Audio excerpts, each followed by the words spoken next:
Aleluia. Queridos amados irmãos, louvado seja o nome do Senhor. A palavra de Deus diz que estreita é a porta e apertado é o caminho que conduz à vida eterna, e são poucos que entram por ela. Larga é a porta, espaçoso é o caminho que conduz à perdição, e são muitos que entram por ela. Interessante, Jesus usa portas, porta estreita e porta larga. Interessante demais. Jesus usa essas duas figuras. Jesus usa a figura da porta, a figura do caminho. Jesus disse: eu sou a porta, quem entrar por mim salvar-se-á.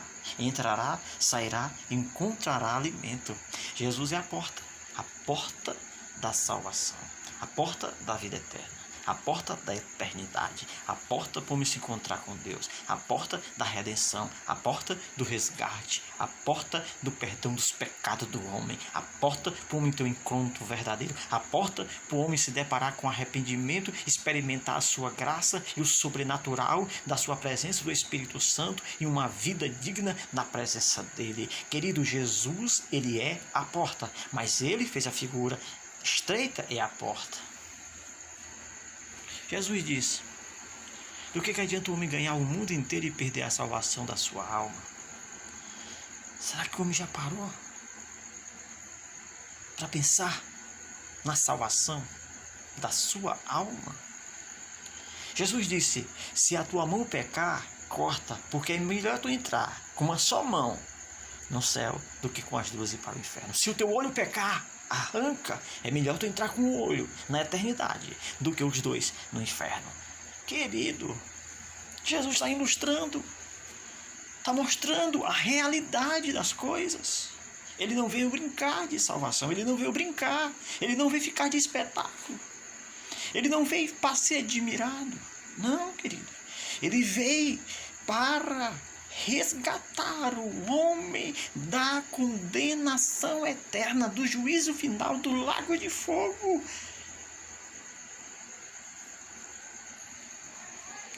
O mundo passa com as suas concupiscências, mas aqueles que fazem a vontade de Deus permanecem para sempre. Tudo que há no mundo, a concupiscência dos olhos, a concupiscência da carne, a soberba da vida, isso não procede do Pai, mas procede do mundo. Jesus, a palavra de Deus disse: aquele que se torna amigo do mundo se constitui inimigo de Deus. Seja amigo de Deus, inimigo do mundo. O apóstolo Paulo disse: o mundo está crucificado para mim, e eu para o mundo. Já não vivo mais eu, mas Cristo vive em mim, e a vida que eu vivo na carne, eu vivo na fé no Filho de Deus. Aleluia, glória seja dado o nome do Senhor. Estreita é a porta, querido. Analogia da porta. Estreita, está dizendo estreita. Olha, o ser humano, ele procura as coisas mais fáceis. Com certeza, estreita é a porta. O homem, se ele parar para analisar a salvação, ele jamais buscará a Deus pela sua capacidade mental, pelas suas faculdades mentais. Jesus exultou no Espírito e disse: graça te dou, Pai, porque tu tem ocultado essas coisas aos grandes, aos sábios, aos entendidos, mas tem revelado aos pequeninos, aos que creem. Não importa o seu grau de estudo, se você é formado ou não, se você é branco ou preto, se você é grande ou pequeno, não importa qual a nação. Jesus veio para todo aquele que crê. Deus amou muito de uma tal maneira que deu seu Filho unigênito para que todo aquele que nele crê não pereça, mas tenha a eternidade. A eternidade é a coisa mais valiosa. E o Senhor, o Deus eterno, o Deus todo-poderoso, Ele quer compartilhar. Ele quer compartilhar com você. Ele quer compartilhar com você. Ele quer que você desfrute. Jesus disse: o reino de Deus está dentro de vós. O reino de Deus não é comida, não é bebida, mas é justiça e paz e alegria do Espírito Santo. Querido, o que significa verdadeiramente estreita a porta e apertada é o caminho? Realmente o que nós teremos entendimento. Eu quero ir mais adiante. Porque a passagem, Mateus fala dessa passagem completa.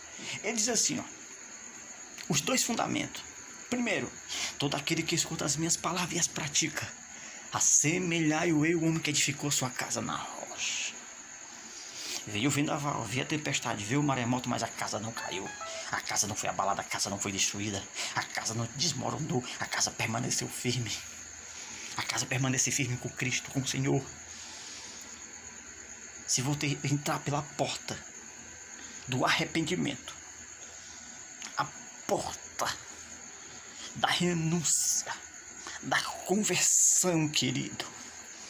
Se você ainda não entrou por esta porta, se você tem entrado por uma porta larga, caminho fácil, jeito fácil, maneira fácil, modo fácil de servir a Deus, tenha cuidado.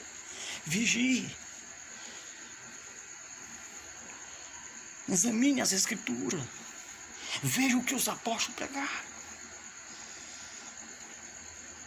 Não se iluda.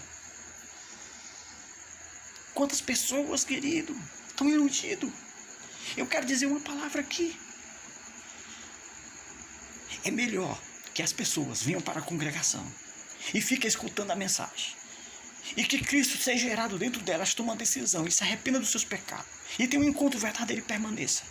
Porque Deus não precisa de ajuda de ninguém para salvar. Ele não precisa de ajuda de um homem. Não precisa o homem ajudar Deus para salvar. Porque Ele tem poder para resgatar o pecador. Ele tem poder para tomar e para dar. Todo aquele que o Pai me dá vem a mim. Aquele que vem a mim de maneira nenhuma lançarei fora. A salvação é pelo poder de Deus, o poder do Espírito Santo, para o ajudador. E quando ele vier, ele convencerá o mundo do pecado, da justiça e do juízo. Só o Espírito Santo e mais ninguém. Precisamos ter uma vida cheia do Espírito Santo, se esvaziarmos do nosso ego, da nossa sabedoria, da nossa capacidade mental, daquilo que nós achamos que podemos, para conseguir algo de Deus. Conseguimos algo de Deus é se derramando na presença dEle, é se esvaziando verdadeiramente, é buscando na sua palavra, por meio da revelação, tendo uma vida de santidade. O Senhor fará proeza. A porta é estreita, o caminho é estreito. E o homem que edifica a sua casa na rocha, ele permanece. Mas aquele que escuta as minhas palavras e não pratica, assemelhar-o o homem que edificou a casa na areia. Vem o vendaval, vem a tempestade, vem as coisas do mundo.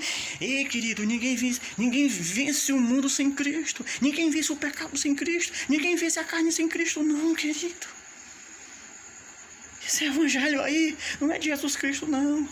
O evangelho da prosperidade. O evangelho que promete aqui bens. Ei, o maior bem, sabe o que é? É a vida eterna, é a salvação, é o perdão de Deus em Cristo Jesus, nosso Senhor. O apóstolo João diz, e esta é a promessa que Ele nos fez, a vida eterna. E quem tem essa promessa, nela se purifica, querido. A igreja do século I experimenta um grande avivamento. A igreja primitiva, depois a igreja continuou.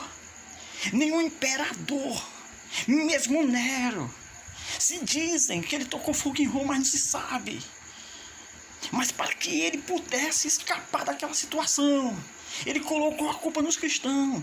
14 bairros de Roma existia, 10 bairros foram incendiados, mas os 4 bairros onde habitavam os judeus, os cristãos verdadeiros, não foram. E Nero se enfureceu e colocou a culpa. E fez os cristãos de luminares para iluminar Roma, querido. Eles sofreram amargamente, mas não se renderam, porque estavam cheios da graça do Espírito Santo, querido. Eles estavam cheios da eternidade de Deus. O cristão tem que estar cheio da eternidade de Deus. O juízo começará por dentro, pela casa do Senhor, queridos. Quem sabe Deus está fazendo juízo para a conversão, para a libertação, para a santificação. A Bíblia diz sim, que a paz com todos e a santificação sem a qual ninguém verá o Senhor, querido. Receba em nome de Jesus. Amém.